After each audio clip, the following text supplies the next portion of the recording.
So his name is Sehiro Katao. He is responsible for PR and marketing. And then I'm Robert Conkey, producer at Activision on Sekiro Shadows Die Twice. Well, I am a producer on the game, so it's my job to make sure that the game is on time, on quality, and on budget. And that's like the center of my role, but then I'm involved in pretty much the whole thing from beginning to end, from making sure that our contracts are in place, to hiring voice actors, to ensuring that the game is properly translated and tested, and looking at new versions of the game and sharing it with everyone internally, that type of thing. So kind of the center of responsibility for the game on the Activision side is kind of what I'm doing. Why me? Because that's my job. My role is much simpler than Robert's, but it is to take what the development team has done and communicate it to the outside world.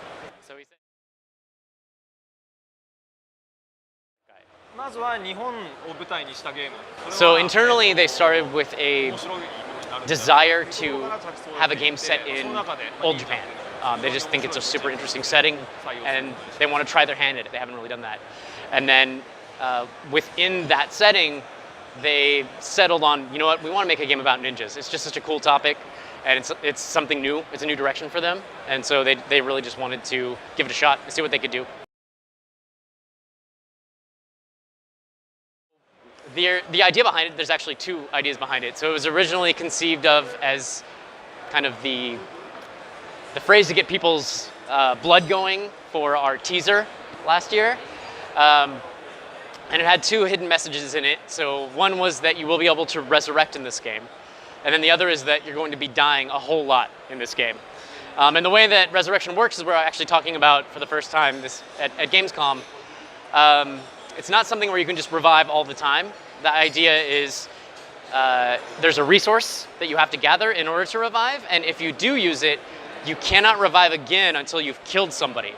So there's definitely this sense of you have to become aggressive immediately after using it if you want to continue to survive. So.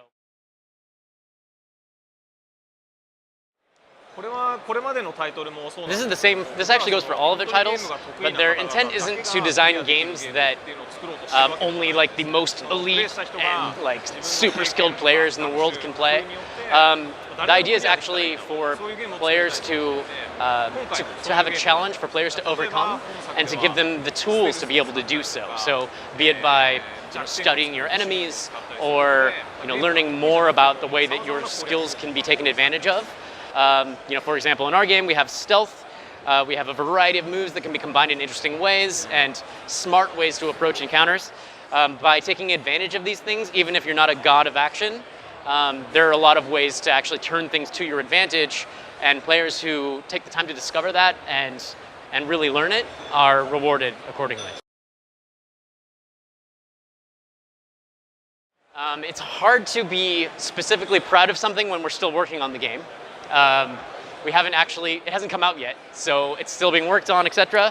So that's a little tough, but one thing that we are very excited about, very happy about, is the reception we've gotten so far has been very positive. It's a huge motivation for the development team and everyone involved. We're just really excited that people seem to be excited for the game as well. It just makes us excited.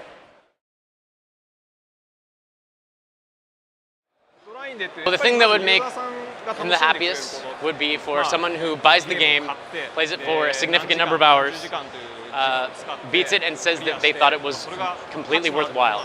Like if players say that, then that's kind of his dream come true. Extremely challenging, and yet when you overcome the challenges that you're faced with, it's just as rewarding as it is challenging. That's something that From Software does with all of their titles, is they're always striving for that sense of achievement, and it's no different here. So assuming that when this game is all done, we've done everything we've set out to do, that's going to be what the experience that's the experience that we're trying to shape, I guess. So I'm trying to avoid marketing speak. So that's the experience we're trying to shape. And if we can really pull it off, we'll be so excited. But prepare to be surprised in a lot of ways. I hope you like exploring things, because you're going to find some things you did not expect that are going to scare the crap out of you. But also hopefully surprise and delight you. So yeah, if you like combat, the combat is extremely intense. And personally, I like really technical combat, and it's right up my alley. I've been playing it for years, and I enjoy it every single time. So that's pretty much it. That's what I got.